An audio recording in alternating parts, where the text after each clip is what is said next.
Matthew chapter 22. Jesus answered and spoke again in parables to them, saying, The kingdom of heaven is like a certain king who made a marriage feast for his son, and sent out his servants to call those who were invited to the marriage feast, but they would not come. Again he sent out other servants, saying, Tell those who are invited, Behold, I have prepared my dinner. My cattle and my fatlings are killed, and all things are ready. Come to the marriage feast. But they made light of it, and went their ways, one to his own farm, another to his merchandise, and the rest grabbed the servants and treated them shamefully and killed them. When the king heard that, he was angry and sent his armies, destroyed those murderers, and burned their city. Then he said to his servants, The wedding is ready, but those who were invited weren't worthy.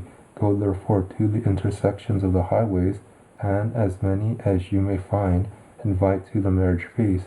Those servants went out into the highways, and gathered together as many as they found, both bad and good.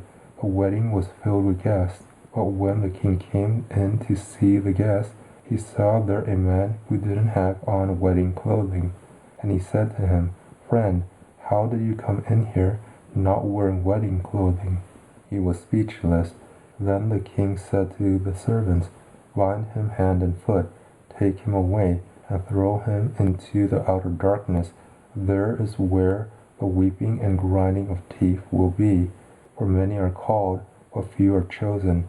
Then the Pharisees went and took counsel how they might entrap him in his talk. They sent their disciples to him along with the Herodians, saying, Teacher, we know that you are honest and teach the way of God in truth, no matter whom you teach, for you aren't partial to anyone. Tell us, therefore, what do you think? Is it lawful to pay taxes to Caesar or not?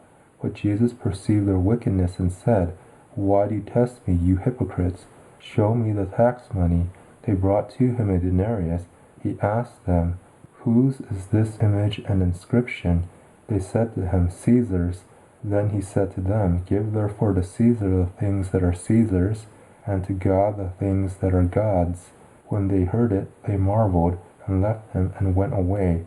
On that day Sadducees, those who say that there is no resurrection, came to him. They asked him, saying, Teacher, Moses said, If a man dies having no children, his brother shall marry his wife and raise up offspring for his brother. Now there were with us 7 brothers. The first married and died, and having no offspring left his wife to his brother. In the same way the second also, and the third, to the 7th. After them all the woman died. In the resurrection, therefore, whose wife will she be of the 7? For they all had her. But Jesus answered them, You are mistaken, not knowing the Scriptures nor the power of God. For in the resurrection they neither marry nor are given in marriage, but are like God's angels in heaven. But concerning the resurrection of the dead, haven't you read that which was spoken to you by God, saying, I am the Elohim of Abraham, and the Elohim of Isaac, and the Elohim of Jacob. God is not the God of the dead, but of the living. When the multitudes heard it, they were astonished at his teaching. But the Pharisees, when they heard that he had silenced the Sadducees, gathered themselves together. One of them, a lawyer, asked him a question, testing him, Teacher, which is the greatest commandment in the law? Jesus said to him, You shall love Yahweh your Elohim with all your heart, with all your soul, and with all your mind. This is the first and greatest commandment. A second likewise is this, You shall love your neighbor as yourself. The whole law and the prophets depend on these 2 commandments. Now while the Pharisees were gathered together, Jesus asked them a question, saying, What do you think of the Christ? Whose son is he? They said to him, Of David. He said to them, How then does David in the Spirit call him Lord, saying, Yahweh said to my Adonai, Sit on my right hand until I make your enemies a footstool for your feet. If then David calls him Lord, how is he his son?